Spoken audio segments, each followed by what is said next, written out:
people can access it anytime. So let me welcome everyone to SEMLA's 2016 webinar series.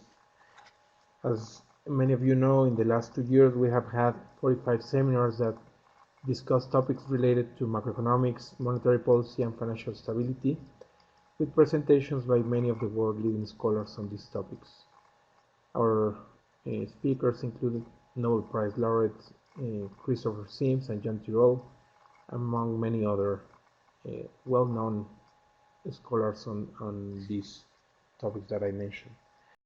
These seminars have benefited a large research-oriented community with more than 1,800 internet connections during the series, and many of these connections were institutional, and seminars are becoming part of central bank's research-related activities.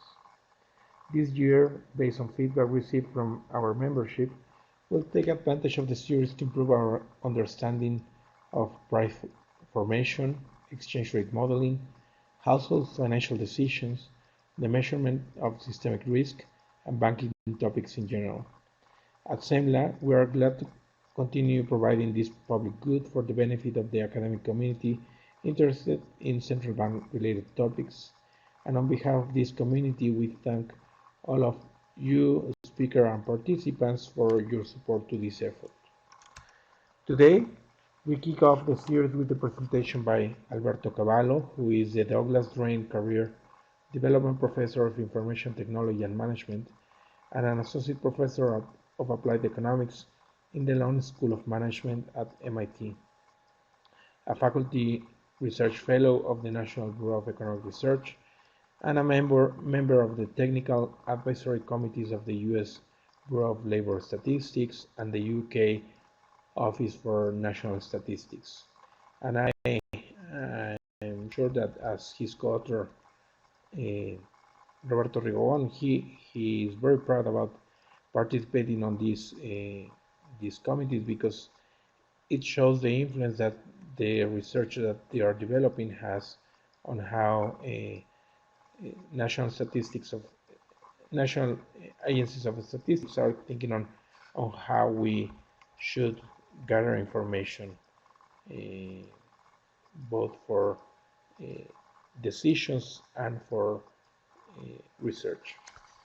So Alberto Cavallo's research focuses on the micro-level behavior of prices and its implication for macroeconomic models and policies. His empirical work is based on the use of daily data collected from hundreds of online retailers around the world, and he co-founded the Billions Prize Project at MIT. That is an academic initiative that pioneered the use of online data to conduct research on high-frequency price dynamics and inflation measurement. He is also co-founder of Dinero Mail, the first online payment company in Latin America, and PriceStat, the leading provider of global inflation statistics. Alberto received a BS from Universidad de San Andrés in Argentina, an MBA from MIT Sloan, and a PhD from Harvard University. He is married and has 2 sons. Today, Alberto will share with us a paper in preparation for the Journal of Economic Perspectives that is titled The Billions Prize Project, Using Online Prices for Measurement and Research, that is co-authored with Roberto Rigobon. Again, thank you everyone for joining us today, and a special gratitude for today's speaker, Alberto Cavallo. Alberto, please feel free to proceed. Thank you very much. Thank you for the invitation to participate in the seminar series. It's really an honor to be here, and thank you to all those who have joined the teleconference. I will give you an overview of much of the work we do at the Billion Prizes Project. It's work that I do together with Roberto Rigobon here at MIT Sloan. We've been working on this project for roughly 6 to 7 years, and it's, as the title of the paper describes, is essentially exploring how we can use online data for both measurement and research applications. Let me start with some of the motivation that highlights why we do our work in general at the BPP. What you're seeing is a quote from a paper written by Grillikes in 1985 in the AER. Grillikes was one of the most prominent economists of his generation working on measurement.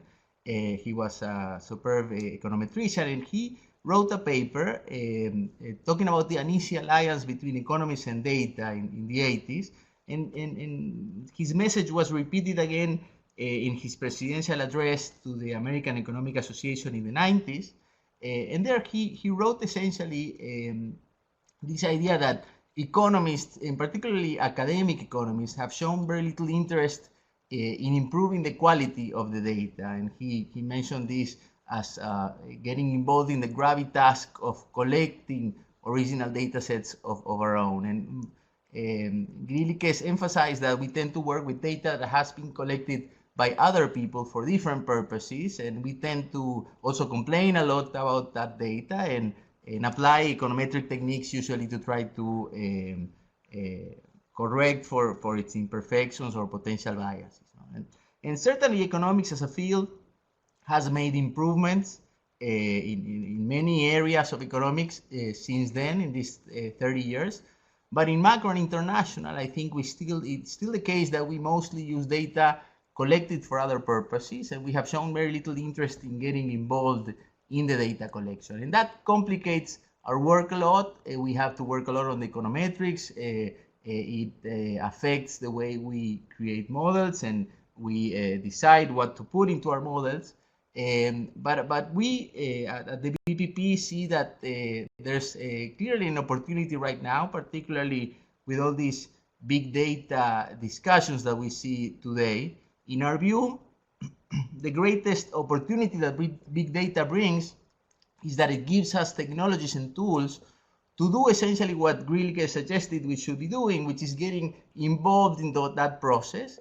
And the advantage is that we can create data sets that are customized for our specific needs. It could be research, or it could be to measure things in ways that we couldn't measure before. So that's the underlying principle in much of what you will see later on in my presentation today, where I'll touch upon several topics, both in terms of measurement and research.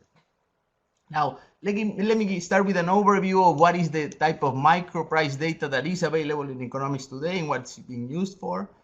Essentially, we have, since the early 2000s, have access to micro data from CPI sources. Some statistical agencies have opened up and allowed researchers to go in and take a look at some of the confidential CPI micro data. We also have, and there are a significant number of papers that are being written with scanner data, which is data collected by companies such as Nielsen, using these scanner machines at supermarkets, and it's essentially focused on groceries, but it has a lot of advantages, including the ability to see quantities that you wouldn't observe in other data sets. And finally, there's this new trend of using more and more online data, and what we do at the Billion Prices Project is essentially an example of the potential that this type of information has. And in terms of uses, you can either use it to create inflation and other economic indicators, as I'll show in a second. You can use it for research in macro, in particular price dynamics or topics of market segmentation. And you can also use it in terms of international economics to look at relative prices and study traditional topics such as the law of one price, BPP, and the behavior of exchange rates. Now, one thing that I want to emphasize, I think each type of data set has its own advantages and disadvantages. It's important, before we think about advantages and disadvantages, to think about what it's what was the underlying purpose of collecting this data. If you think of CPI, the greatest advantage is we have a very representative sample with carefully chosen goods that spans a large number of retailers and locations. We have long time series because this data has been collected roughly in a very similar way for a very, very long period of time. And we also have collection of posted prices in stores. The disadvantages is that it's extremely costly to collect and difficult for researchers to access. There's that naturally creates a relatively low frequency, monthly or bi-monthly in most cases. there's actually a limited number of goods and varieties for which we actually have data. It's so costly to walk to the store to do this. You have to choose a few varieties you want to focus on. There are problems of unit values and some imputed prices, driven also by these smaller sample issues that can affect some research applications, as I show later on. And it's also hard to do, difficult to do international comparisons, particularly when different statistical agencies are using different methods to collect the data, to treat it, and to build some of the price indicators that economists then want to use, for example, to compare international relative prices. Now, the other alternative is to use also scanner data that is collected to do marketing analytics. Advantages is just the granularity with which we can observe some of this information. Everything that is essentially sold is recorded in these data sets. We have transaction level data, so we have quantities, and sometimes we even have the cost of acquisition of those goods, and the frequency is better. It's on a weekly frequency. Now, the disadvantage is also has a high cost to collect or acquire this information. The coverage is very limited, and the characteristics vary greatly among providers, locations, and time periods where we can access the data. It's particularly difficult to use in an international setting.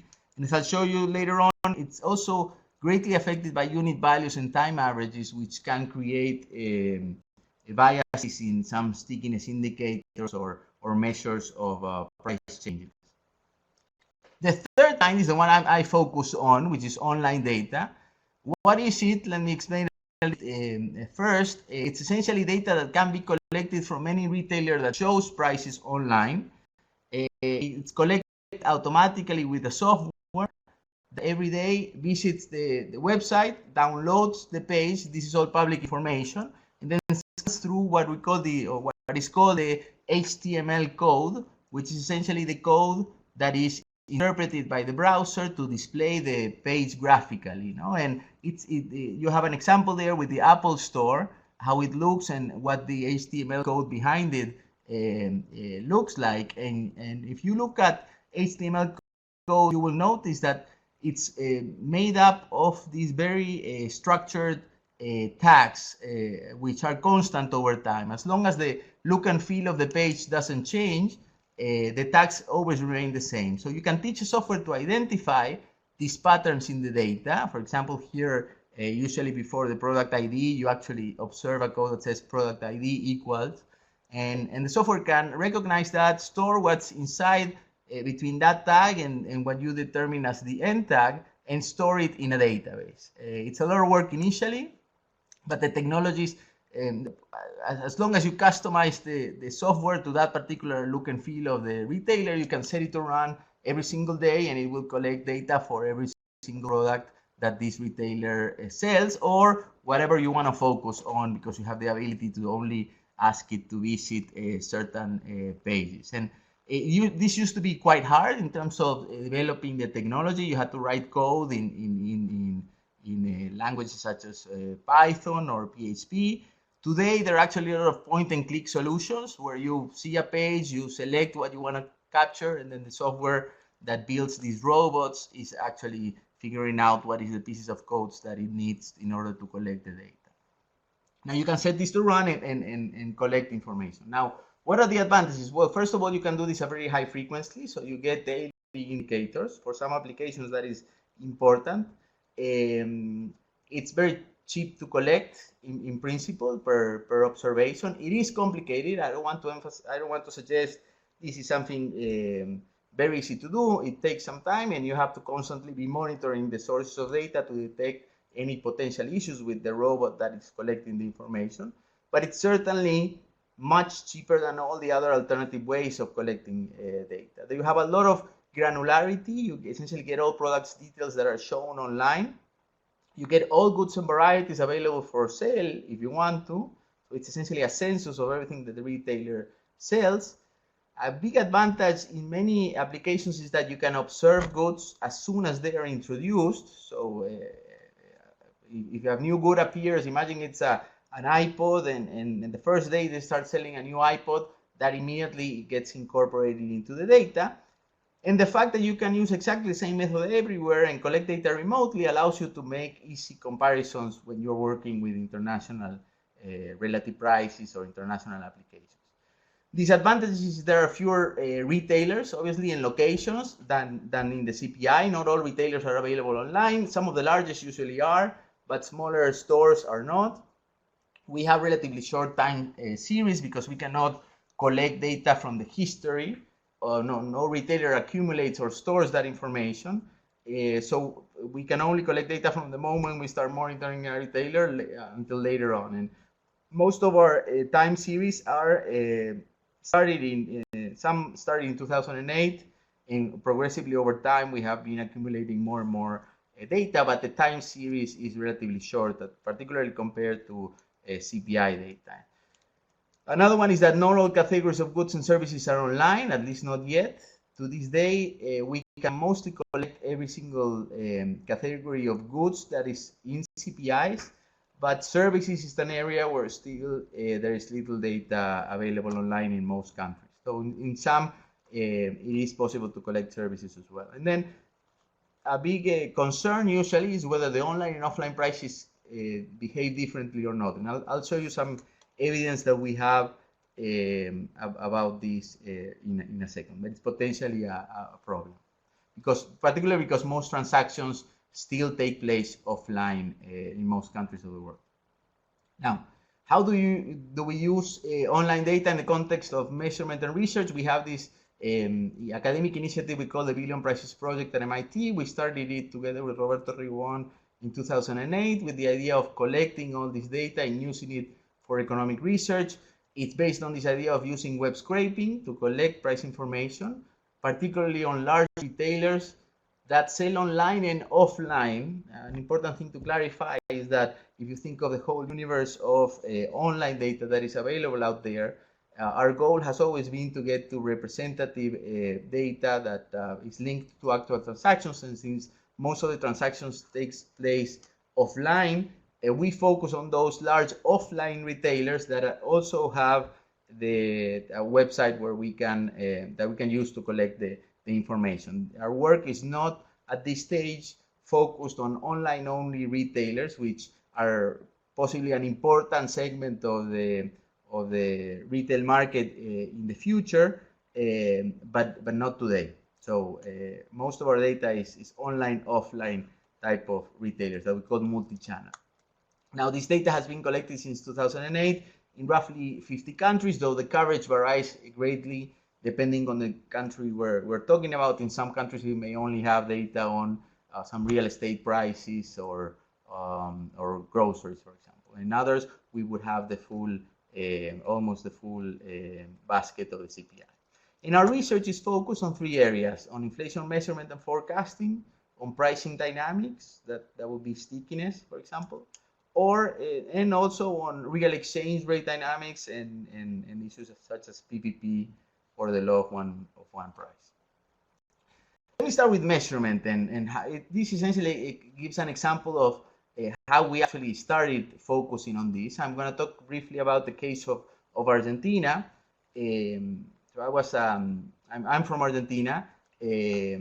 My PhD dissertation was about trying to use micro prices to measure stickiness, but one of the things that interested me greatly was to see if we could use this online data to also measure the inflation rate in Argentina, particularly because many of you may know the story. In 2007, the statistical office in Argentina was intervened.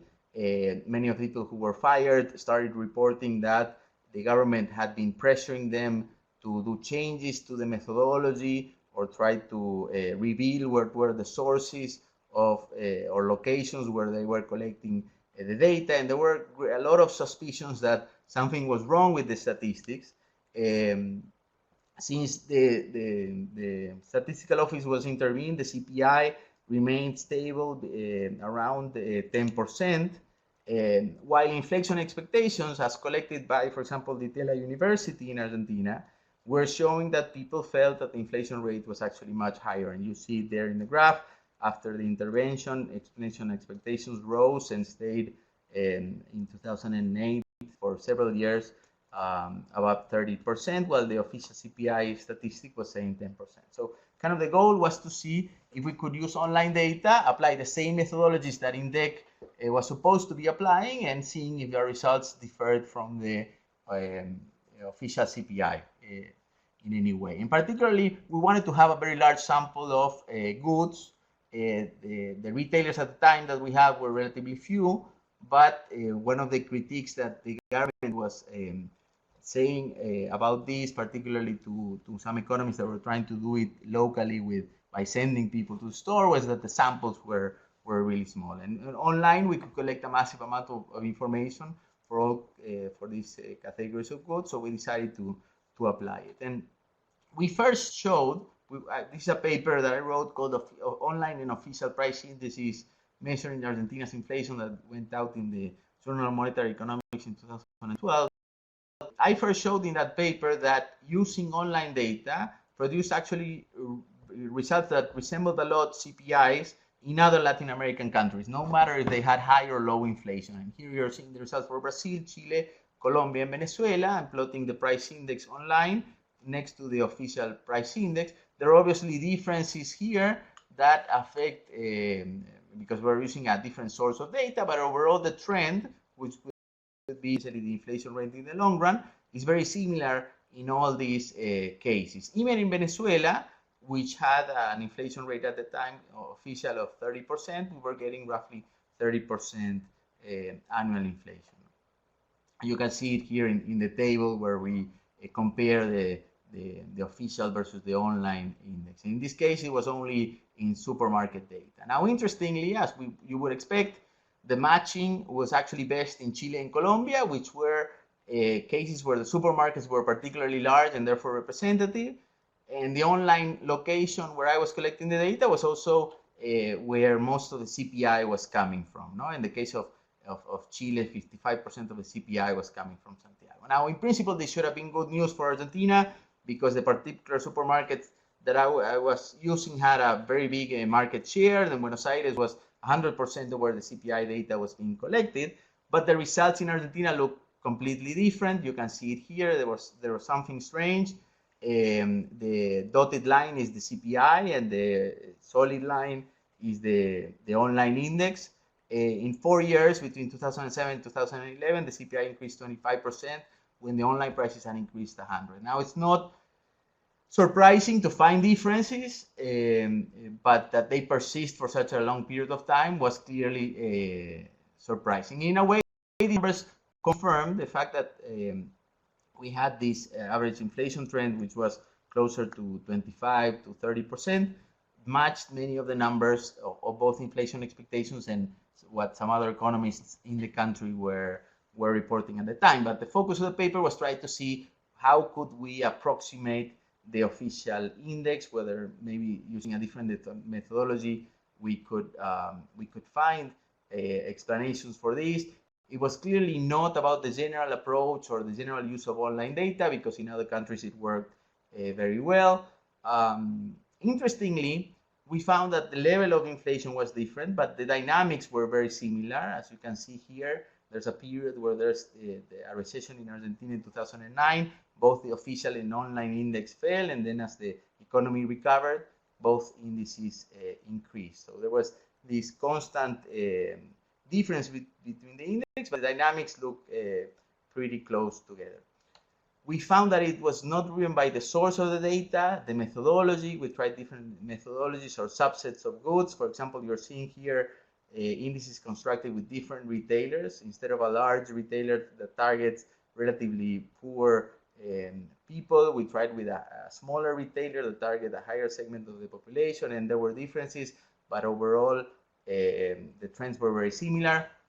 We also tried only including into the index price control goods, which had more volatility because there were periods where there was less inflation, but later the prices would react and over adjust in many cases, and overall the inflation trend was very, very similar. So the price controls were introducing some volatility, but not changing effectively the level of the inflation rate in the long run. And we couldn't explain the official index. The truth is the best way to approximate is essentially to use a very simple algorithm. If you take the true rate of inflation, which I consider to be the online that we were measuring, and you divide it by 3, we actually got numbers that were very, very similar to what the statistical agency was reporting. My interpretation of this was that whatever happened within INDEC was not happening in the data collection necessarily. It's not that all the people collecting the information were doing something to it, but rather that at higher levels of aggregation of the information, there was something going on with how the statistic was being computed. Now, Argentina's inflation index quickly lost credibility. I won't go into all the details of what happened. There was a new CPI released in January 2014 that quickly lost credibility. What you're seeing here is essentially understand what happened. There was you're seeing the last point there. This is the monthly inflation rate. As you can see, the online index always had more inflation than the official one, except for that single month where the new CPI was released, which surprised, I think, most people in the country. Now, very quickly, the following month, there was a devaluation. And you won't be able to see this because this was in an animation in the PowerPoint and it won't show here. But essentially, what happened is in February, there was a spike in the inflation rate because of the devaluation, and the CPI did not reflect that. And then for a few months, the inflation rate fell, the CPI fell, but after that, there started to be again a divergence between the online and the offline index. So it quickly lost the new index, the new CPI lost its credibility very quickly. Recently, a new government has taken power in Argentina, and they decided to stop the publication of the CPI in December 2015, and the country is now effectively without an official inflation index, and it's unclear how many more months it would take. So Argentina's event is quite tragic in terms of its statistics and developments. For us, there was a bright side. It allowed us to notice that online data was potentially a viable and reliable source of information to construct and price indices and measure inflation. Early on in 2009, we decided to start collecting data in other countries. The idea was that this was not only going to be useful in countries where there could be suspicions about the credibility of the official index, but we saw potentially a great deal of advantages in terms of the frequency of the data, particularly in times of crisis, and potentially some advantage in terms of anticipation and of simplifying how we measure the inflation rate for some goods that are well represented online, as I'll describe in a second, a few cases where the online data actually makes measurement simpler. So that's what we did. This is a little bit the history of inflation measurement at the BPP. We started publishing a daily index in Argentina in 2008 in a website that would show every single day what the inflation rate was. In 2010, we did the same thing with an inflation index for the US. And in 2011, we created a company that has been constructing inflation indices, daily inflation indices in about 22 countries, and releases them in real time with only a 3-day lag. And it's all based on this principle that you see here of using scraping technology. We place a lot of emphasis on deciding what we want to collect. That's a key element here. It's not like we collect everything we can find online and put it into an index. We think carefully of the retailers we want to sample and monitor. We usually follow them for several months and years, depending on the application, to decide if they provide reliable data. We decide carefully what categories of goods we want to collect information from. Usually it's based on the basket of the CPI and the categories represented there, particularly for the measurement of inflation. Then these robots are created. They connect every single day, and there's a team that monitors constantly the performance of these data sets that are coming. And we use this data with traditional CPI techniques to construct real-time indices, as I will show you in a second. Where this is done, you see it here, shaded. Actually, today the data is collected by price stats, not by the BPP, and they collect information in all the countries that you see shaded.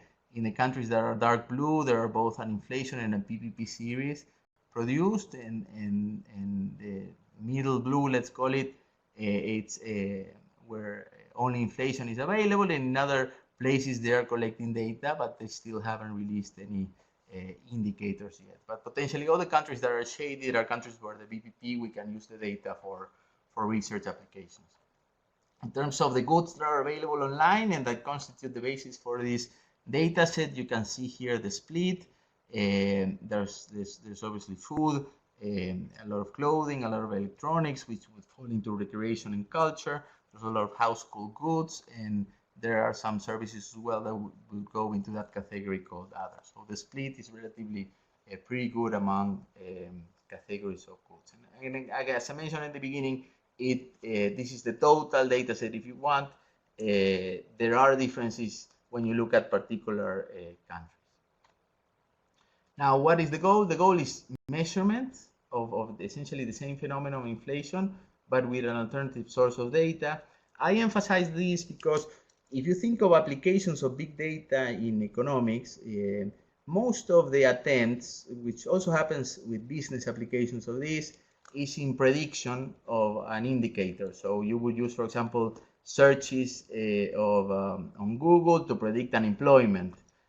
Our focus is a little bit different.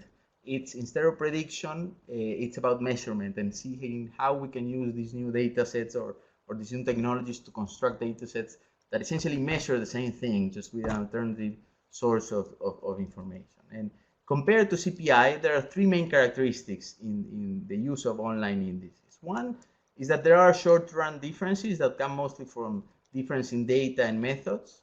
In the medium to long term, there are similarities. What I showed you about Argentina is the exception. In all the other countries, the CPIs and the online index move quite closely.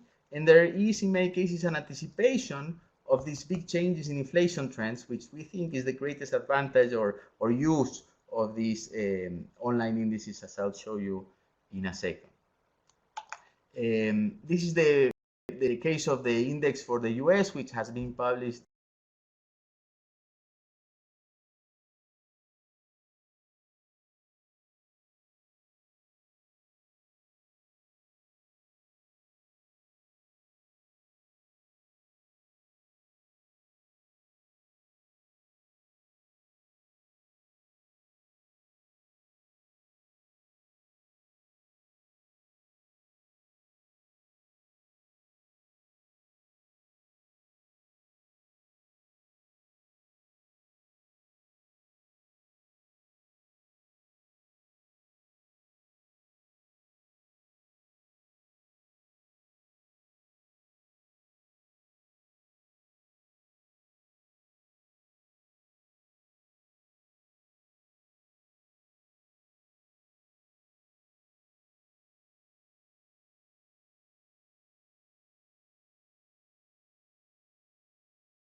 in reality do price changes online sooner than what they do them offline. And you can think of a variety of possible reasons related to costs or decision costs, or maybe the target population that they're after. But regardless of the theory, empirically that is a regularity that varies across countries. In the US in particular, it's very, very strong.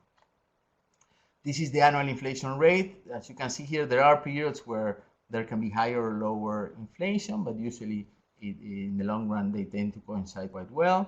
And this is the monthly inflation rate. And again, you see here a few instances where where there's a significant anticipation in the online data. Now we can do this, as I mentioned, for developing and developed countries. What we find is what would be intuitive, that we tend to do, or we match better the CPI data in developed countries, where you would think that the online and offline markets are more closely integrated, and you have them, a few examples there in the bottom row. In developing countries, though, it is the case that we can match quite well the general trends, although there are in the short run periods where the inflation rates can be quite different. In some cases, for example, in China, we cannot compute an aggregate index because the Chinese government does not reveal the details of the composition of the basket. But if we produce, what you're seeing there is a food index relative to the food index produced by the government, then overall the trends and levels are quite similar. No? And I should say, in all the countries where we do this, we have never found a significant difference with the CPI, except in the case of Argentina. Now you can do this across sectors and global aggregates and apply exactly the same techniques everywhere. In terms of sectors, you can see here, for example, in the US sectors, the match is really close in things like food, fuel, and electronics, which are very well represented online. It's less of a closer match in the case of medical care, which has a lot of services that cannot be monitored online, and all that is quite intuitive.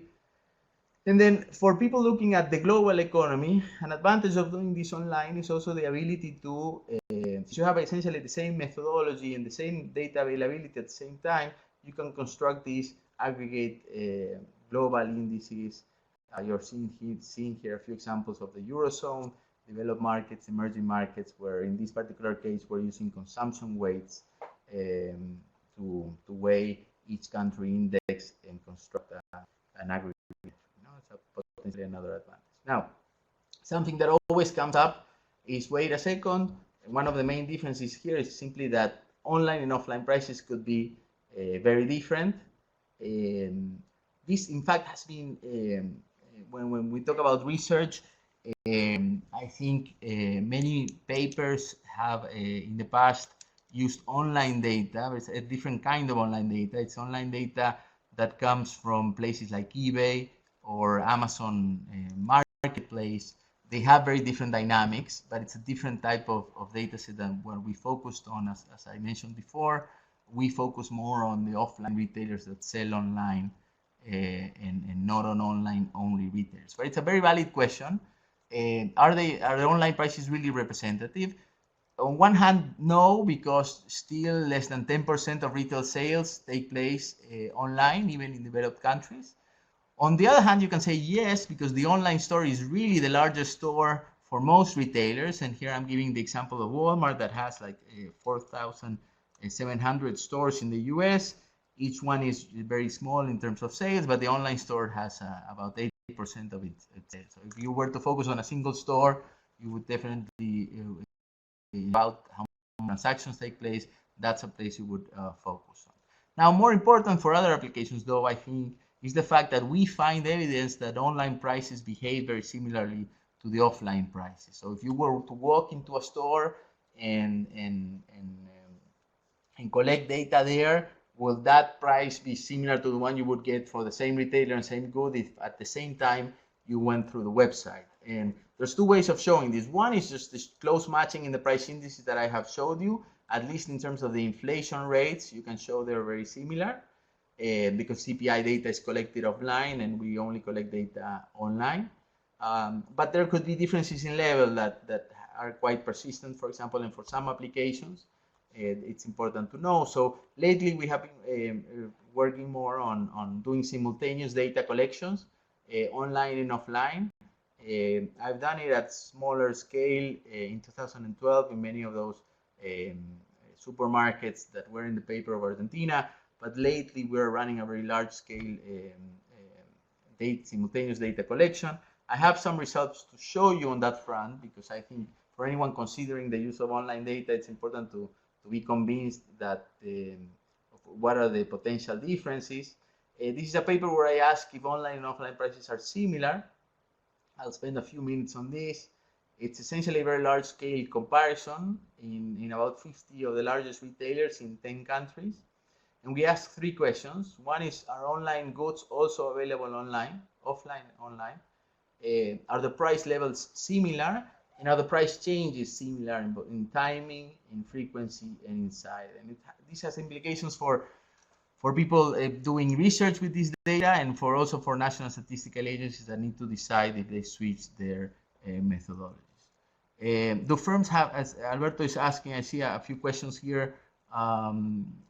Sorry that I just noticed that many of you are asking this. Someone is asking, how do you deal with data gathering permission? So each retailer has what is called the robot exclusion protocol, which is essentially a little file that tells you if they allow robots to come in or not.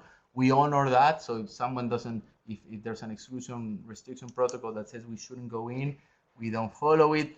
I should say that it's important also what you use the data for. In our case, it's for research or for price indices. So many of the retailers are okay with that. If we were to collect this data to sell it to their competitors, they can easily block you, and they would prevent this. So it's usually, in our case, it has usually not been a major issue. For statistical agencies that want to do this, I always suggest that they explain what they're planning to do, and in my experience, retailers won't have any problems, particularly because it's simpler for the retailers to do this type of data collection with a statistical agency than being forced. In many cases, some statistical agencies are requiring retailers to submit scanner data, and that puts a lot of burden on the retailer to prepare the data in a certain way and periodically send it. In this case, all they have to do is allow a machine to connect at very low frequencies so that it doesn't affect their servers, and just let the statistical agency collect what it wants. It doesn't require anything on or place any burden on the retailers. No? A couple of other questions is, are you aware of online indexes for housing prices? Yeah, so we have been collecting data on rents and asset or houses prices for a significant amount of period of time. We haven't yet gone deeply into that area, but it's certainly one of the areas where online data can be very useful. Another one is labor indicators. There's a lot of information about the job postings and other things that could be potentially done online. Our focus has up to now been though on retail prices. Do firms have someone asked, different pricing strategies from online or offline sales? Well, this kind of validation was trying to detect that. And I'll show you in a second. There is a share of prices that are not identical, but at least for this type of retailers, they don't seem to have a very differentiated strategy. And we essentially find two extremes in terms of countries. We have a country like the US where the online and offline markets are closely integrated. So the online and offline sectors actually need to behave very similarly. Then you can go to a country like Argentina where the online sales are very, very small. My interpretation is that some of these retailers want to have an online presence, but since they actually sell relatively little online, they wouldn't even bother to have a differentiating pricing strategy there. They just plug in many of the offline databases and put them online. So even in those cases where you don't find many online sales, the online price can be a very good indicator of the offline price where transactions take place. Okay, let me move on. Someone asked, does the variance of online prices increases with general inflation, as in the case?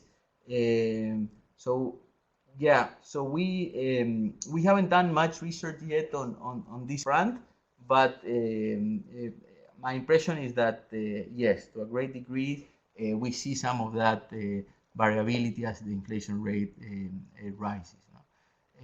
Part of our current project now is to generate a series of high frequency statistics on the dynamic properties of inflation, but also price stickiness, of the size of price changes in a large number of countries, and go deeper into all these questions about what determines the frequency of price changes and why it really matters. And to do that, we think it's important to have a data set that spans a large cross sections of countries and economic settings.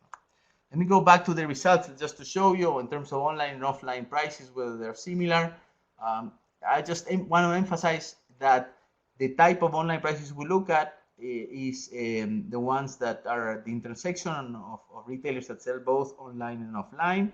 This is very different, as I mentioned before, from eBay data or marketplaces, and there are a few papers also that have written data, have been written with data from price aggregators or shop bots, which are these environments where people are constantly looking at each other's prices, or retailers are, and that creates very quickly changing prices. Our focus is not that, it's rather this thing we call the multi-channel retailer, which over time more and more of both the offline retailers and the online retailers are moving into kind of that mixture. And what we do is we take advantage of all these technologies we have these days with phones. For a while we tried to convince statistical agencies to give us access to the details of where they were collecting the data, but that is usually confidential information. So we decided to collect it ourselves offline and take advantage of the fact that there's a lot of people now moving around with these phones, and we could develop an app that we gave people, that we paid them a few dollars to go to a random store of a particular retailer. We want to check price online, offline, and we said scan a few goods. That information will manually enter the prices and take a picture. The app made it really simple for them to do. It kind of standardized all the offline collection for us.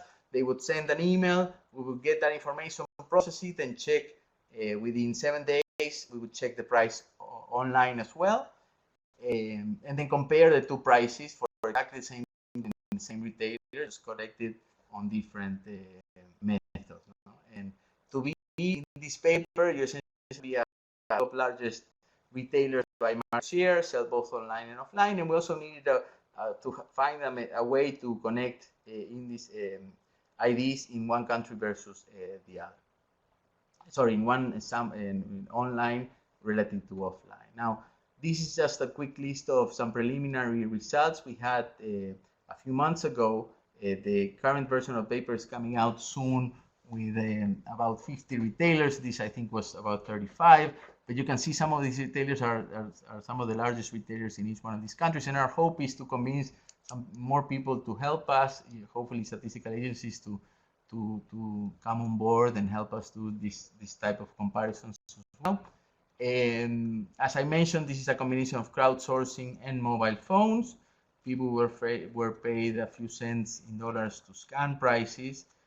Crowdsourcing has an advantage because it minimizes the time people spend at the store and also minimizes the chances that they may get kicked out, which is important. This is describing how this app work and the type of information, which I already did. And these are some preliminary results in terms of price levels in different countries. There you have the number of retailers, the number of workers, the number of products and observations. And the key column to look at is essentially column 6, which shows you the percentage of prices that were identical in all these countries. And there is heterogeneity. So, for example, in Brazil, in Japan, the numbers can be quite low. There are, in the case of Japan, it's because you can see in column 8, prices online tend to be quite lower.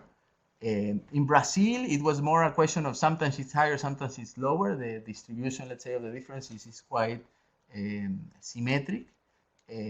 So it may be the case that in Brazil, some of those online retailers are having a differentiating pricing strategy online. In some cases like Argentina, in fact, it was that half of them are equal, and we found that some retailers actually priced on average higher with a constant markup online.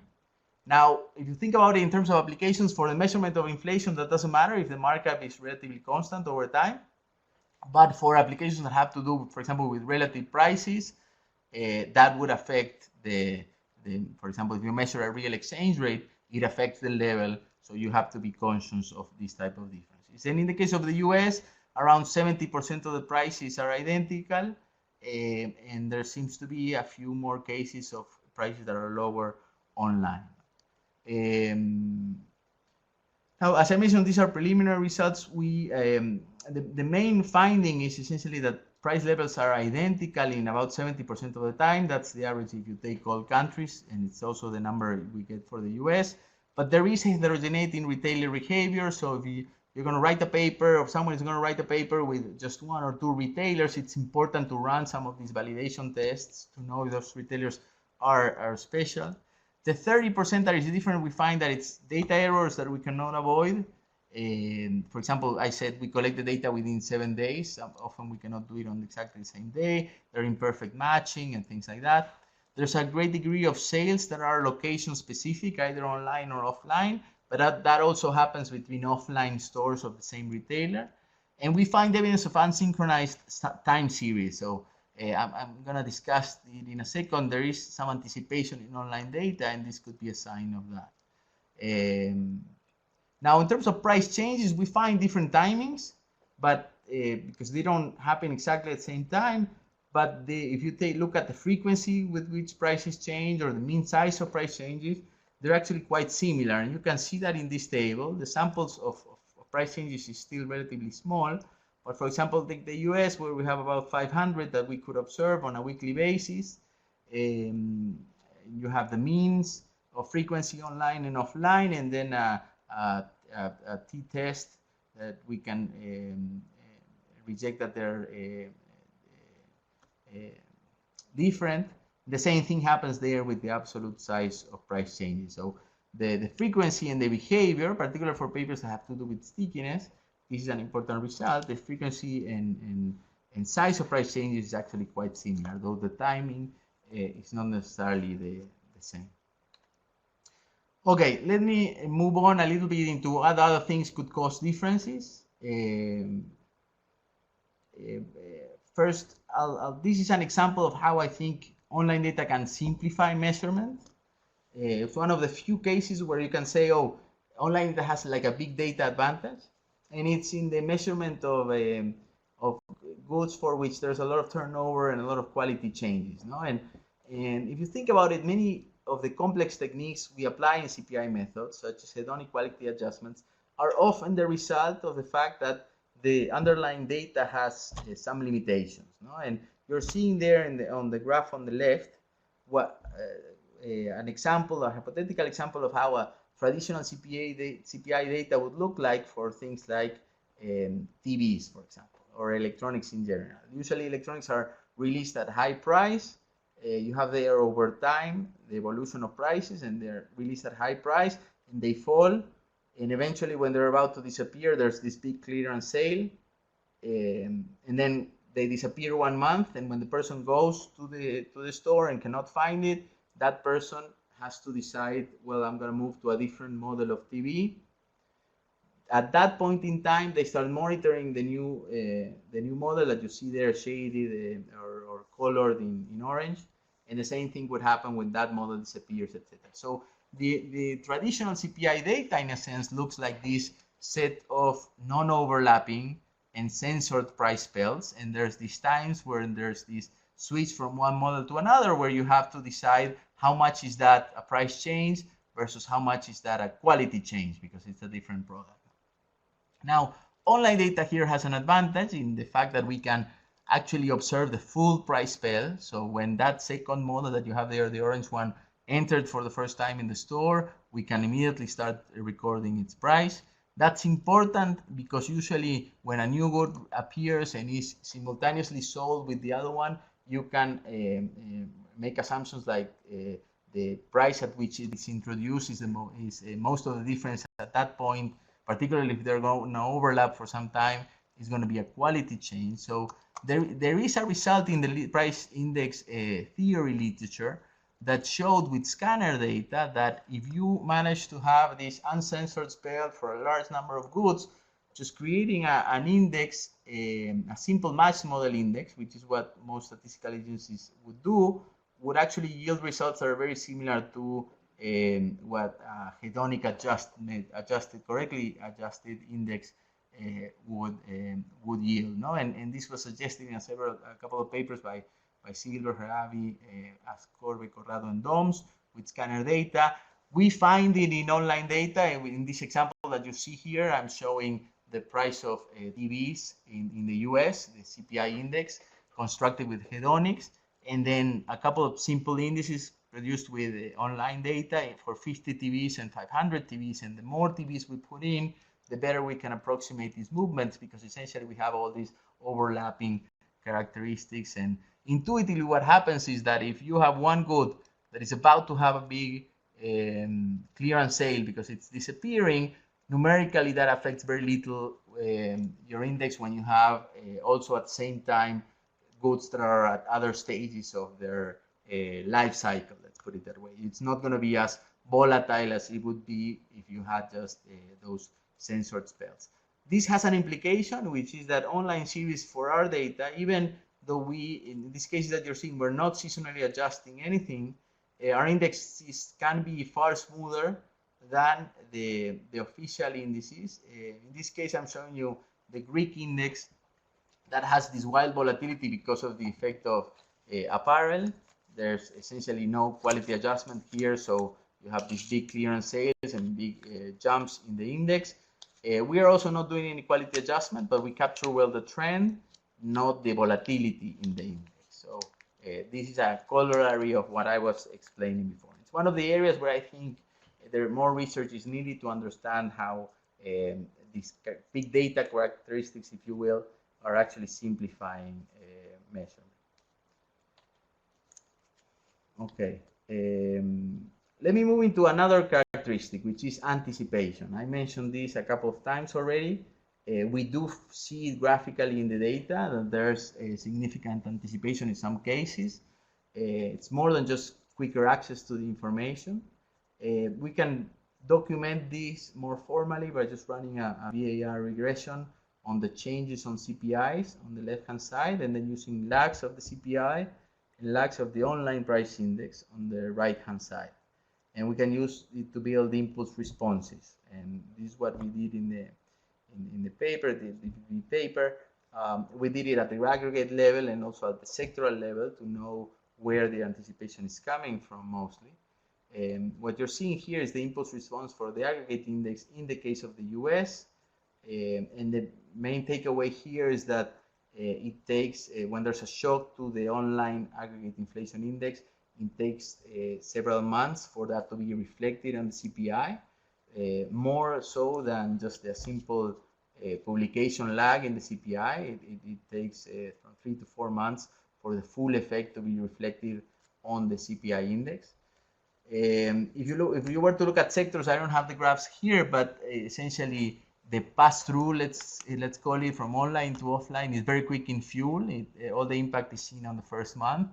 And in other sectors, it's more gradual. So it depends on the particular sector we're looking at, and also on the recent shocks that the economy has been experiencing. Because if oil shocks become more important as they are doing right now, the adjustment will actually be quicker. And we find differences also depending on the country, but overall there's evidence that online prices tend to react faster to some shocks, and that for some applications, particularly, for example, if you wanted to do forecasting, many forecasting models are based on just having lags of CPI and other sources of publicly available information, but usually they fail specifically when there's a shock in the economy that the public information available with a lag don't yet reflect, and most of those forecasts will fail at those times. No? And the ability now here is of just being able to have an online indicator of what these largest retailers are doing can enhance those forecasting models significantly. And we're working on papers that try to document that, how run a horse race with gas prices and show that it's not only about having the ability to have just a high frequency gas price indicator, but rather more information quickly on what's going on in some of these largest retailers in the economy. Okay, so I hope I'm not going too fast. This is meant to give you an overview. I'm happy to go in deeper detail to some things, but let me talk a little bit about research applications for this. In particular, on the macro side, I'll focus on price stickiness. And then for those of you who work in central banks you may be more interested in the, also interested in the topics of real exchange rates and what happens with relative prices and exchange rates in online data. The kind of the overall message that this section has and our work has is that we think that these are examples of where having a data set that is collected with a specific purpose, research purpose in mind, greatly simplifies and or greatly helps the empirical analysis. No? The first example is about price stickiness. It's an fundamental element of the monetary transmission mechanism in most macro models today. There's been an explosion on this type of research on the empirical side in the last 10 to 15 years. Much of it is because statistical agencies have given people access to CPI data sets, but there's also been a lot of research using scanner data that has been made available by companies such as Nielsen. I would summarize this literature saying there are a lot of puzzling stylized facts. In particular, microprices are very flexible, more so than we would have been able to, or let me put it this way, more flexible than our models. If we use models with this level of flexibility, we wouldn't get the real effects of monetary policy that we observe in the data. So that's been puzzling. There are a lot of tiny price changes, really, really small, which creates these unimodal distributions of the size of price changes. Those are strange, particularly if you believe in stories of menu cost or adjustment cost that suggest that small changes are not optimal. And then there is some evidence of flat and downward sloping hazard rates. This is the probability of a price changing conditional on the time since it changed. We would expect prices that are older, particularly if the shocks are persistent, to be more likely to change. And that's not what we find in the data. No? But there are well-known empirical problems there with the measurement of these hazard rates. But those are essentially things that, at least for me, caught my attention when I was working on these topics. There are many theoretical papers that have been written to account for these facts observed in the CPI and scanner data. And kind of the point I want to make today is that sometimes when you use if you use online data, you can show that many of the previous findings in this literature were essentially driven by measurement biases caused by the fact that they were collected for a different purpose in mind. So it's not that the data is bad, it was good for the purposes for which it was collected, but for the research purposes of measurement of stickiness, they can introduce some biases that need to be controlled for. And in particular, I describe how weekly average prices in scanner data can create a significant number of small price changes when really there was only a larger single price change. And also in CPI data, there's a lot, particularly in the US, cell-relative imputation for temporarily missing prices. Goods are, their prices are imputed using the price change of similar goods when the person doing the data collection believes that it's simply an out-of-stock item that will reappear soon. Now, both of these things naturally create more price changes than what there are actually in the data and for smaller sizes. It's a very simple idea. And the effect is important though. It reduces the duration of price changes. It creates these spurious small changes and it can cause these sloping hazards to appear downward. I won't go into all the details here, but let me just show you how these distributions, this is the most striking pattern and easier to understand. What you see there on the left, well, in both cases, it's the distribution of the size of price changes. Some price changes are 50%, others are minus 50%. And on the case on the left, panel A, you see online data versus scanner data. And they are the scanner data, which led to many papers on that emphasize this, was used in many papers that emphasize this stylus fact, you can see that the distribution actually looks like a unimodal distribution, sort of like a normal, but it has more skewness, more peakness than a normal distribution. And there's this, in particular, a large mass of really, really small price changes. Now, if I collected data online from exactly the same retailer at exactly the same time period and exactly the same zip code, so it should look very, very similar. And it turns out that when you plot that, you see that yes, the question is, are they for the same sample period? Yes, these two are exactly the same. I know, I'm pretty sure it's the same retailer. I'll tell you how I know that. Nielsen doesn't tell you who the retailers are, but then you can see the data and understand how many locations they have in a particular zip code, and then you can understand. I don't mention in the paper what that retailer is because I'm not allowed to. I'm pretty sure it's exactly the same time period. And the distribution, when you use online data, actually looks like a bimodal distribution, pretty much what you would predict by using a simple menu cost model. It's just not optimal for this retailer to do really small price changes because there must be some sort of adjustment cost. It could be a traditional menu labor cost, or it could be just a decision cost. But clearly, distribution is very, very different in this respect.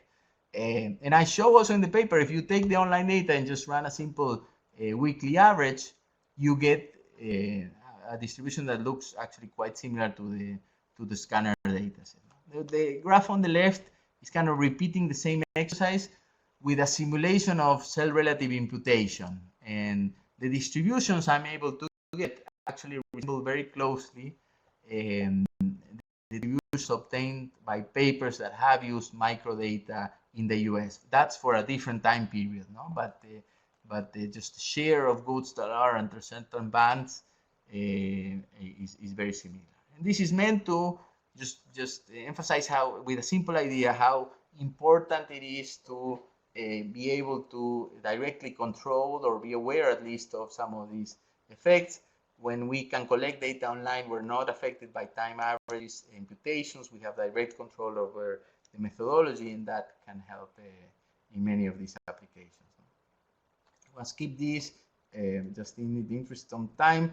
Let me just say that I think online data is particularly good for the measurement of stickiness. First, because it's free from measurement bias, as I was explaining, and it's available in multiple countries, so we can build these data sets that have the same time period, the same treatment, the same methodology everywhere. Something that's common in this literature is that you end up comparing papers from different researchers in different countries that have data that has different characteristics, that may have different treatments.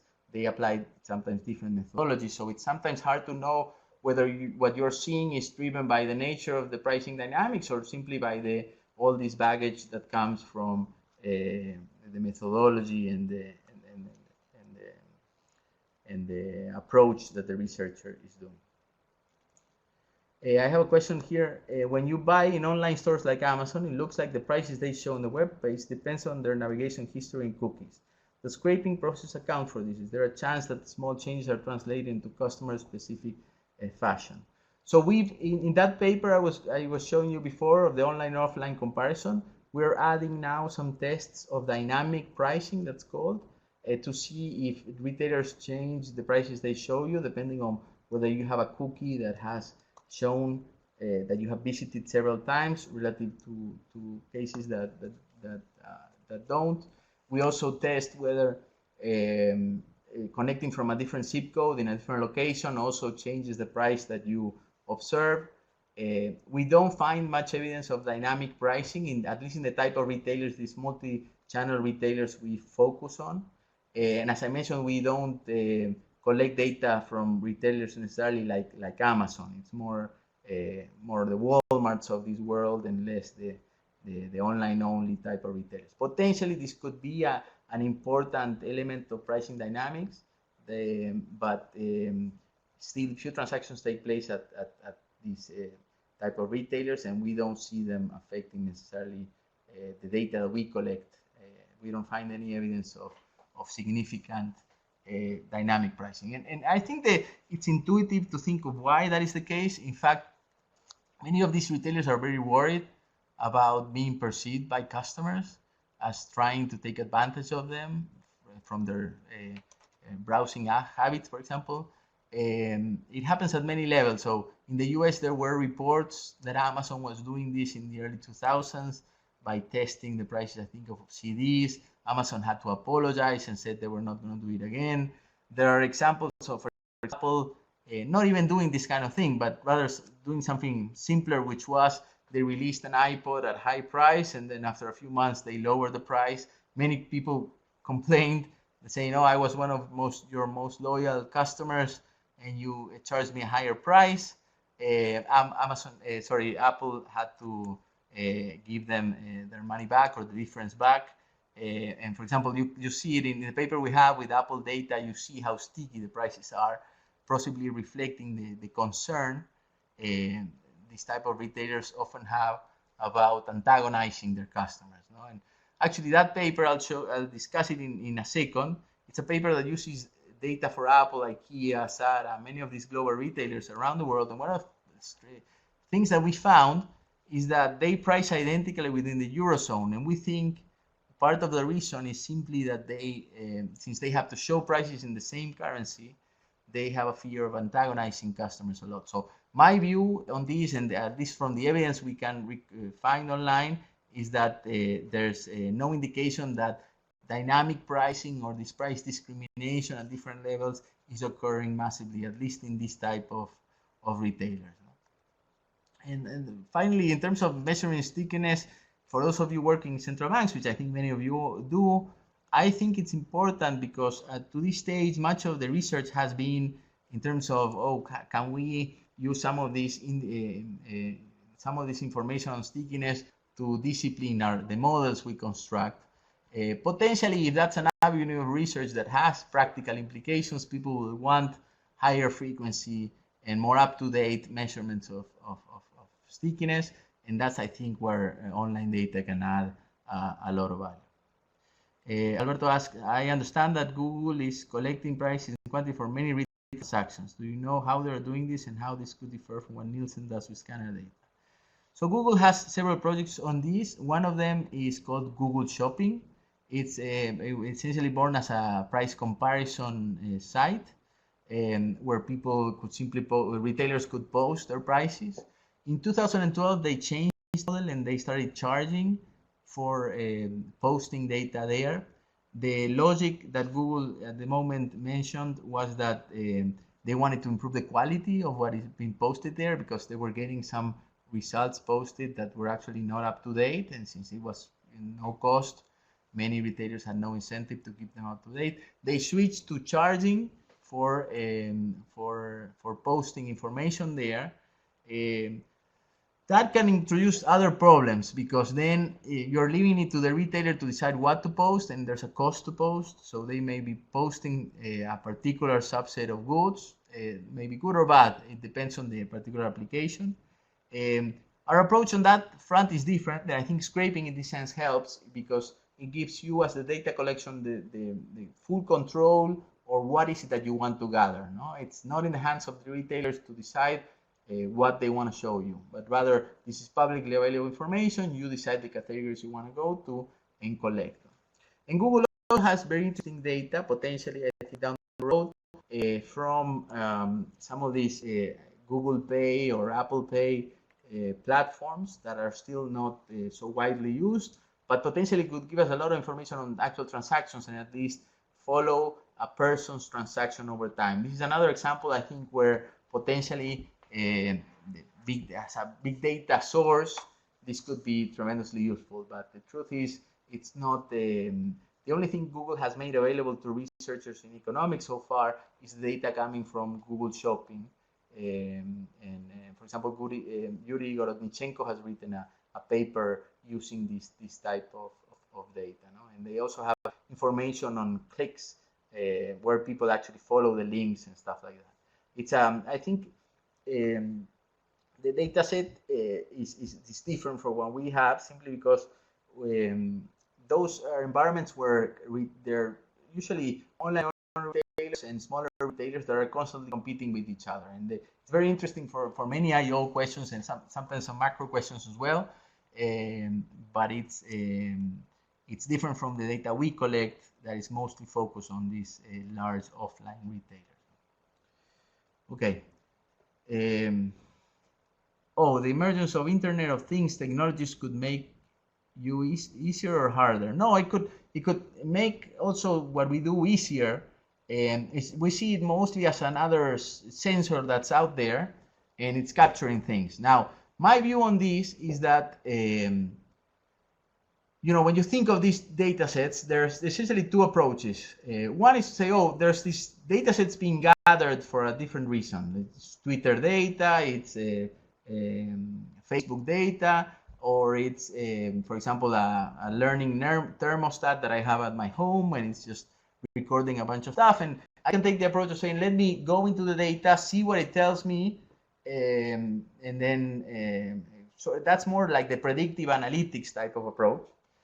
See what it tells me, what kind of interesting stuff comes out. The approach we follow is very different. We tend to see these as sensors or technologies, if you will, and then we say, okay, let's think of the question we want to answer and how these new technologies can allow us to collect the best type of data possible to answer that particular question. So if you have the Internet of Things in a thermostat, well, then maybe you are interested in running an experiment to see how people react to information you give them about energy usage, for example. And thought of that way, I think it would be tremendously useful. It's a different approach, but one that I would think would yield very good results. I'll talk a little bit about the research on international prices for a few minutes, and then I can open it up for questions. I know I'm extending myself a little bit here, but Alberto, you can stop me if this is taking too long. But in principle, one of the areas I'm particularly more excited about right now is the ability to use this data we collect online to measure relative prices across countries and relate that to the behavior of nominal exchange rates. It's a very old idea in international economics. The topic of log one price, BPP, real exchange rates has been around for a very, very long time. And unfortunately, we don't have very good data to measure it well. The literature has already identified some key issues that have to do with measurement, other with aggregate biases, and as I mentioned, there are nominal rigidity as well. In terms of the data, we end up having either, ideally we want to have these closely matched goods in a large number of countries. The problem is that we tend to rely a lot on CPI data sets or CPI indices actually that are constructed for the measurement of inflation in each country, but not for the comparison done on an international level, and particularly on a high frequency level. So for example, the World Bank does the ICP rounds every 5 years where they are interested in the relative prices in particular, and they make a huge effort to convince a lot of statistical agencies to participate. It's a tremendous amount of effort, and they do it really well, but it's so costly and complicated that they can only do it at every 5 years at best. Now, for questions that have to do with real exchange rate dynamics, for example, that's a data set that you cannot actually use because it's low. You can go to the other extreme and say, okay, I'm not going to focus on measuring a lot of things, but just one single good that I can monitor everywhere. And that the typical example there is the Big Mac index, which most of you have heard of. The Economist goes out there and gets the price every month, I think it is, for the Big Mac. It's an identical good. We can discuss whether it's the same to buy a hamburger in Argentina relative to a hamburger in India, of course, but in principle, it has a lot of similarities, and the process is standardized across countries. The problem is what you see in the data is often reflecting just a decision that has to do more with what McDonald's decides or the characteristics of the product, and less with the behavior of the country's relative prices in general. That's the disadvantage of using a code. But potentially with online data, you can, well, I don't think this has transformed. This is, sorry, it's sideways. But, oh, thank you. We can try to use online data to improve first the quality of the matches, the coverage of countries, the frequency of observation, and also very important that I forgot to put in this slide is just the number of goods that we can monitor identically across countries. There are 3 projects so far on these that we have worked on. One is it's a QJ paper. It's a project with Brent Nyman and Roberto Rigoban, where we build real exchange rates for goods sold by large global retailers. And we found that the log one price actually holds really well in currency unions. And this is not just the euro, but also when you look at countries that share the US dollar or use the US dollar, you also find it strongly there. Then we've written a follow-up paper to that shows that when a country joins a currency union like Latvia did in 2014, the movement or the collapse in the price dispersion actually takes place very quickly. And now we are writing a paper that tries to measure real exchange rates on a much larger set of retailers, because the limitation of these first 2 papers, let me say the advantage was that it allows us to use a unique indicators they have everywhere. So it solved the problem of matching goods across countries, which is the key problem that these comparisons face. The disadvantage is it's only global retailers. Some of them are very important and maybe influencing the behavior of other retailers. But ideally, what you would want to do is the matching among the goods sold by retailers, many of which will be 100% local. And the problem there is that the IDs of each of those goods, even though they may be roughly the same good, the IDs can be different. Even if the good is identical, often the UPC code printed on the package is different from the UPC code in a different country, because UPC codes tend to be defined in terms of countries or regions at the best case scenario. So our more recent work is trying to do that matching, which involves a lot of manual comparisons. Now, the data from the first 2 papers are actually downloadable in case you want to see them. The main result of that QJE paper was just showing how the currency union mattered for the pricing of these retailers. And you can see here distributions of the differences, the good level of real exchange rates, or the differences in price levels when expressed in the same currency between each one of these countries in the US. And you can see these widespread distributions. Often goods are far more expensive, often they're less expensive. And the means, which are the red lines, correspond to things you would expect. For example, Japan, on average, goods are more expensive than in the US. In other places, it's roughly equal. But the story changes completely when you move to, and you use the base, for example, being Spain, and you compare other European countries. And the striking pattern here is that the dispersion collapses in every case, but it doesn't collapse in cases like Norway, Denmark, or Sweden, which are countries that are also in Europe, that belong to the European Union in some cases. And even Denmark not only belongs to the European Union, but has a currency that is strongly pegged to the currency, to the euro, and you still find significant price dispersion. So this clarifies that it's essentially the fact that they have to show prices in the same currency that is affecting the behavior. And things that we would naturally expect to affect more the low one price, such as whether they're integrated in terms of trade or geographically integrated, does not seem to matter as much as it does to show a price in the same currency.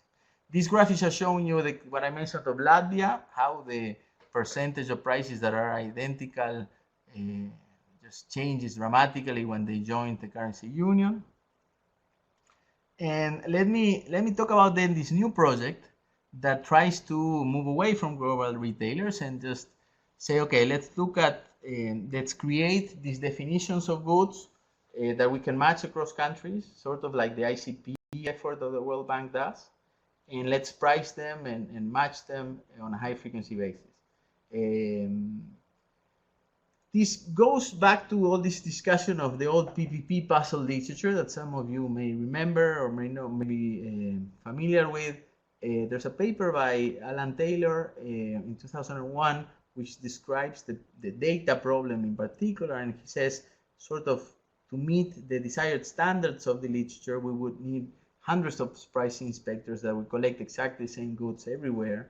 In our underlying principle is to see if we can use web scraping programs to achieve that level of matching. No? That's essentially what's behind us. And if you go to the data, you find highly similar goods. As I mentioned, the problem is the matching, but we create these 300 goods that are in three categories: food, fuel, and electronics. And as you can see, the descriptions there, what constitute goods, is usually very detailed. So we would have, for example, a global brand like Ely ground coffee, and then another one would be just ground coffee. It's not a global brand. And we would exclude decaf in both cases like that. And then what we would do is look at the raw data that we collect in every country, look for the IDs that classify into this category. We control for package size. So if one thing that happens very commonly in any country is that the same good is actually sold at different package sizes, and we want to standardize the unit that we compare across countries. So we control for sizes. This matching was done manually at the beginning, and now actually PriceStats, the company, is doing this now using machine learning algorithms that can identify and classify goods very quickly, and then a manual process of validation to make sure these matches are maintained constantly, particularly because in electronics, for example, some goods have a very quick turnover and they disappear and then reappear again. And some of these definitions actually disappeared over time, so we have to replace them with new categories. Now, let me show you some results on this. One of the key findings that we find with this information is that essentially, when you look at the relation between relative prices and nominal exchange rates, the reaction going both ways is very strong, which is what completely opposite to what you find with CPI data. The PPP puzzle was that the relative prices were not adjusting to the nominal exchange rate shock, so that if there's a shock in the nominal exchange rate, the real exchange rate would change in a similar way, and shocks would be very persistent, and it would take a long time to adjust back. That is not what we find in online data. I'm showing you here a few examples. We're plotting, for example, in Argentina, in food and electronics. I'm leaving out fuel because the effect is actually much stronger in fuel. But in just these two sectors, you can see there the nominal exchange rate expressed as dollars per local currency. So there's a depreciation in the value of the Argentine peso. That's the red line. And then you can see how three curves essentially. The gray one is the CPI, relative price. So think of the real exchange rate as being the relative price, so the price in one country in local currency divided by the price in the other country in local currency times the exchange rate. That gives you the cost of the basket in two locations. But essentially, when you look at those two components separately, you find this depreciation in the nominal exchange rate, and CPI shows an adjustment of relative prices in Argentina relative to the US, but the effect does not compensate the depreciation of the currency, which would make over time the goods relatively cheaper in Argentina. The real exchange rate as measured would be cheaper and cheaper over time. And this is the sort of effect that is often described in the literature, that real exchange rates vary widely and they are very persistent. Now, it turns out when you use online data and you've matched the goods carefully across locations, as we do, you can find a significant greater pass-through, if you will, in this case, from nominal exchange rate to relative prices and vice versa. They co-move in opposite directions, and the effect is much stronger. Of course, in the case of Argentina, you could say, oh, that's because they're not reflecting the full change of prices into the CPI, but the effect is also there in any country we look at. This is Brazil, this is Japan, This is South Africa. Now, both the blue line and the green line here are relative prices that use online data. The difference between them is that the blue line is what we call the matched model index that only uses price changes of goods that are in the sample for more than one day or are continuing. And that's essentially ignoring the price at which the good is introduced. But you can think of a situation where there's a devaluation or a change in the nominal exchange rate, then a new good is introduced to replace an old one, and the price at introduction is actually adjusting for some of the nominal exchange rate movement. No? So you would want to incorporate that price at the point of introduction. And you can do that when you have the micro price level data, and that's what you see there in the green line. That incorporates also that effect. So part of that pass-through or high pass-through that we seem to find in the data is coming not from the close matching that we do in online data necessarily, but also from the fact that we have prices at introduction and exit in this case. And the effect is also very strong here in the case of Australia, just to show you a few examples. Do you have more analysis of price pass-through in other countries? Yes, well, the paper is still not out, we're working on it, but we find significantly higher pass-through rates. I would say that part of that is, we looked into the reasons for this. I think I have if you can turn this around, we have some possibilities of why is there faster adjustment. We've essentially discarded the first two here, the different behavior in online versus offline prices, as I showed before, because of the similarity of the retailers we put here. And then we don't find significant differences in stickiness as well. We think it's mostly because of the closed matched goods.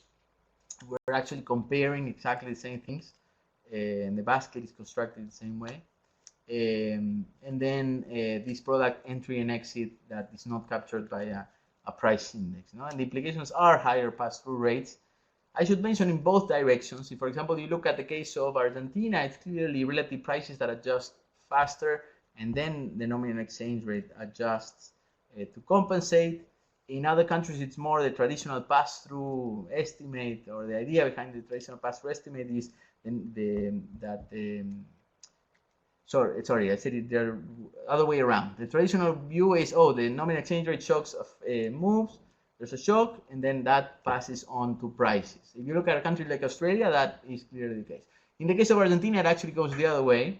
Relative prices seem to adjust faster than the nominal exchange rate. That's because the government has tried in the past to fix the nominal exchange rate, doesn't let it adjust.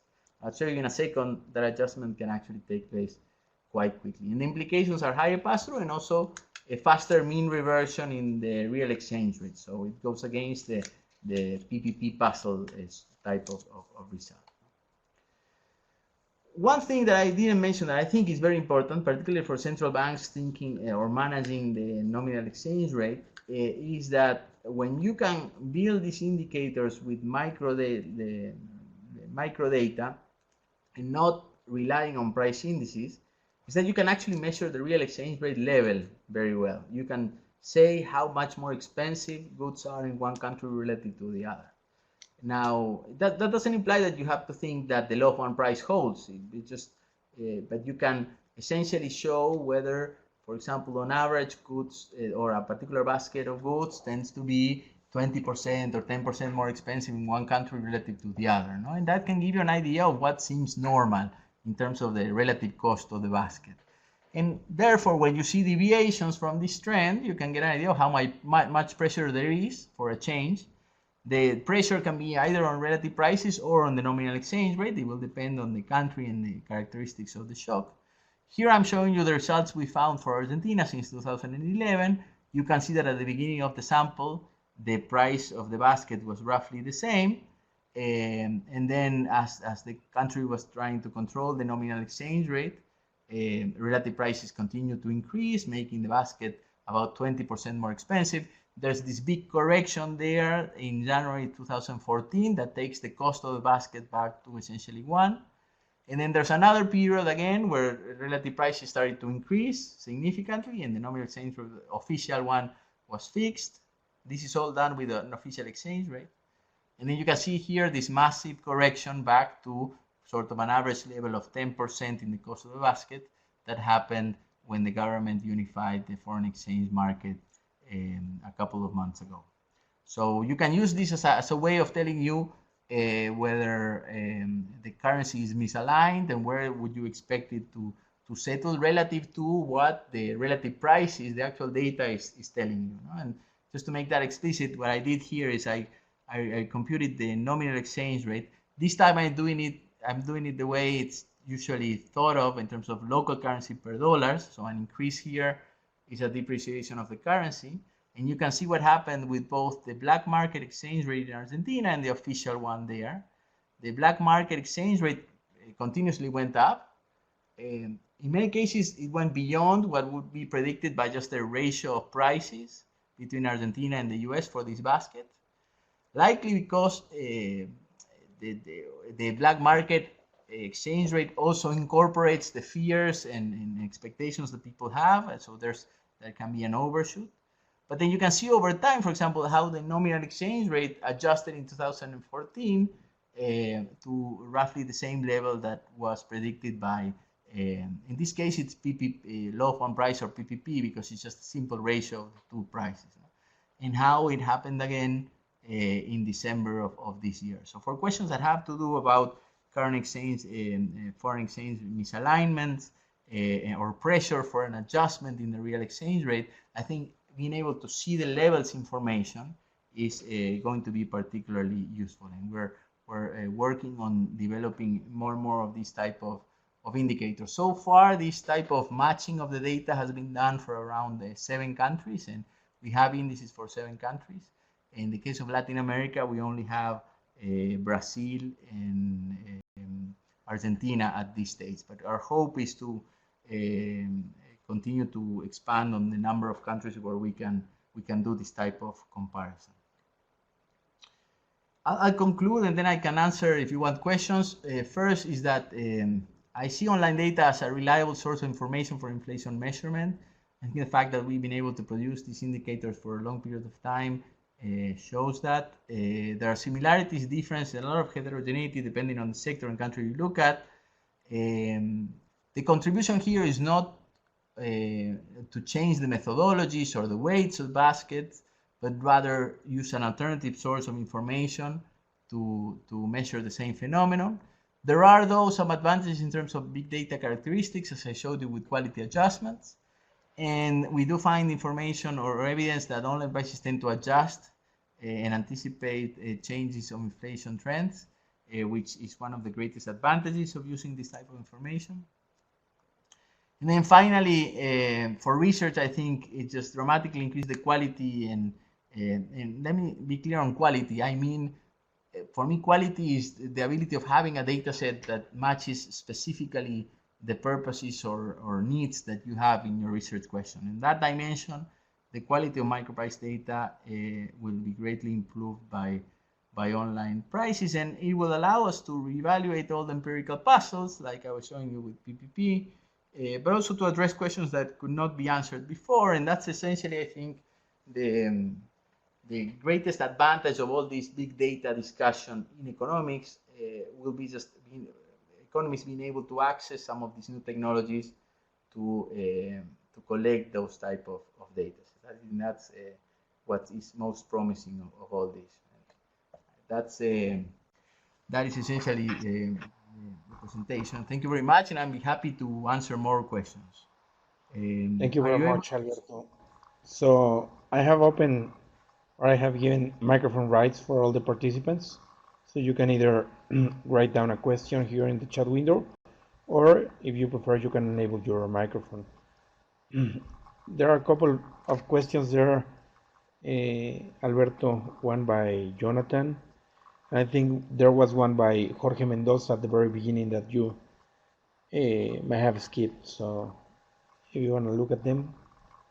Okay. So Jorge said, have you observed how online prices for the same products behave among competitors?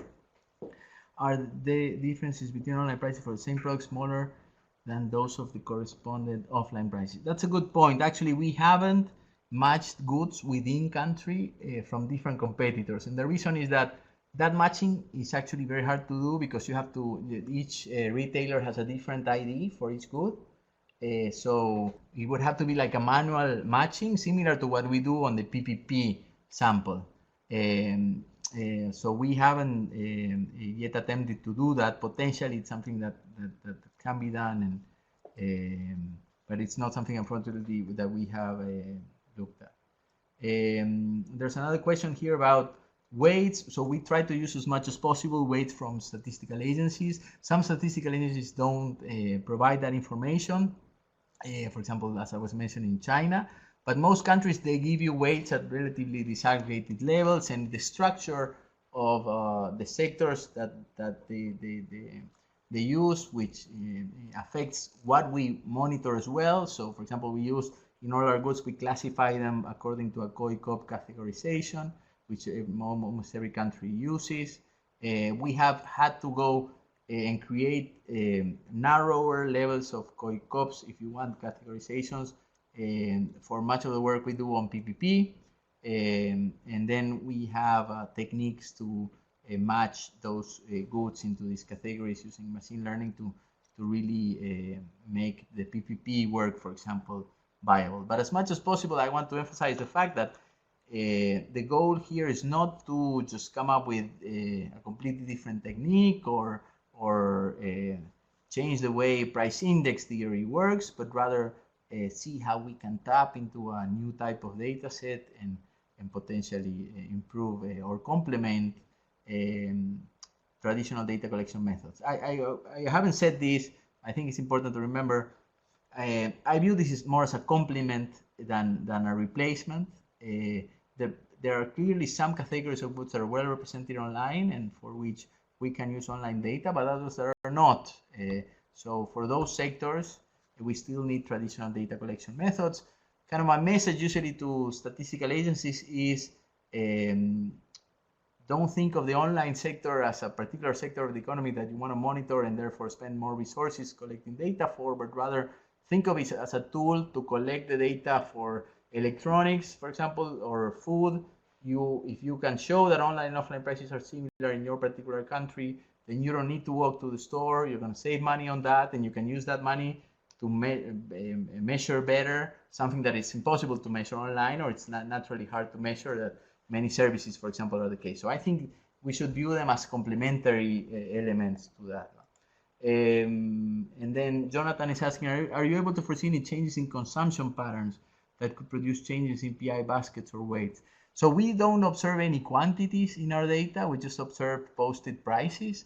We've done work in terms of understanding if the fact that we often, if you think of our data, for example, for milk in the US, we would calculate a price index with a lot of price changes for a lot of goods. And we don't know which one of those is purchased more or less. So we can compare the results we get with the results from the careful sampling decision that the BLS does. And the results in terms of the aggregate, the indices at the level of milk, for example, are quite similar. So it tells you that the law of one price in some sense is affecting, is working.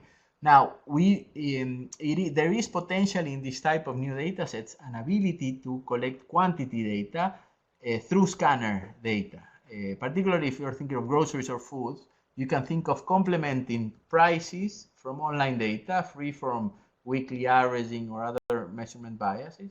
And then you can use scanner data to get more up-to-date information on expenditures on each good, no? So sort of like a high-frequency expenditure basket. I think that will be a promising area of research in future years. It's the drawback, though, is that usually scanner data, you rely on these companies that collect that information to release it, and they usually do it with some lags, particularly for research. It also limits you on the categories where you can do that. But it's from a price index point of view, it's exciting because you can think of being able to produce price and quantity indices that take into account both of those two things in high frequency. And I think that's an interesting area. We'll see how it evolves. Is it possible to have access to the microdata used to compute the price indices? That's a good question. Everything that we put into a paper and we put out, we are releasing and making it available gradually over time. If you go now to the BPP website, you're going to find some of the microdata sets used, for example, in the papers that I talked about Apple, IKEA, and also the paper I used for Argentina. It's a limited type of data because in that particular case, because it comes from one retailer in each one of these countries, so they're large retailers. And over time, we plan to release all the microdata that we put into our papers. Now, in terms of the indices that are being constructed right now by price stats, some of them are publicly available with a lag. So if you look for the US index or the Argentina index, you get them with a lag, but in the case of Argentina, it's only 10 days, for example. But the rest of their indices are proprietary information or price stats that they sell to people in the financial sector.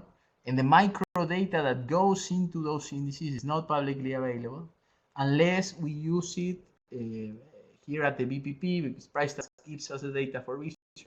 We use it at the BPP, and we have people that collaborate with us or sign data sharing agreements, and they can have access to some of these microdata for their own papers. And our hope is to be able to do more and more of that going down the road in the future. Now, let me emphasize, I think it's important not only to use some of the data we are collecting. We've been doing for a long time, and we have good data here.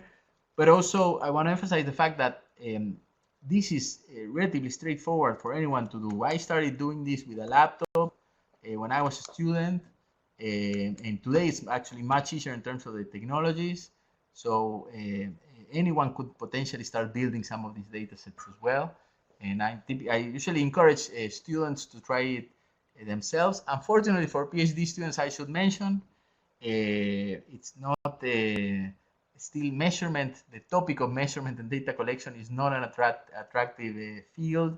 I think it's something bad of our profession, but hopefully it will change in the future, and more people with good data collection skills will start building their own data sets as well. I think I answered most of the questions. Yes, I don't know if there is any other question. If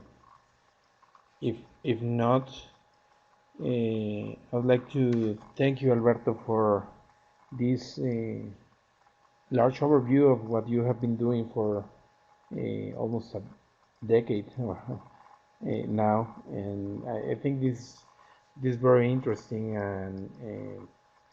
and as we mentioned, we are going to put the recording so that more people that were unable to be here today can have access to the presentation and get informed of what you are proposing, because I think this way of thinking of changing the way we do research by crafting carefully the type of information that we need in order to answer the questions that we are pursuing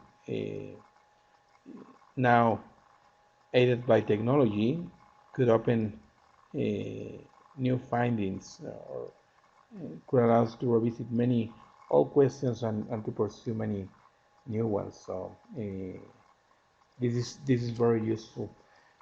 So thank you, Alberto, and I would like to remind you that on March 1st we'll have our second seminar, where we are going to have the presentation by Dean Carlan from Yale University, who is going to be talking about financial inclusion, what's working and why. Thank you, everyone, and have a good day. Thank you. Muchas gracias, Alberto.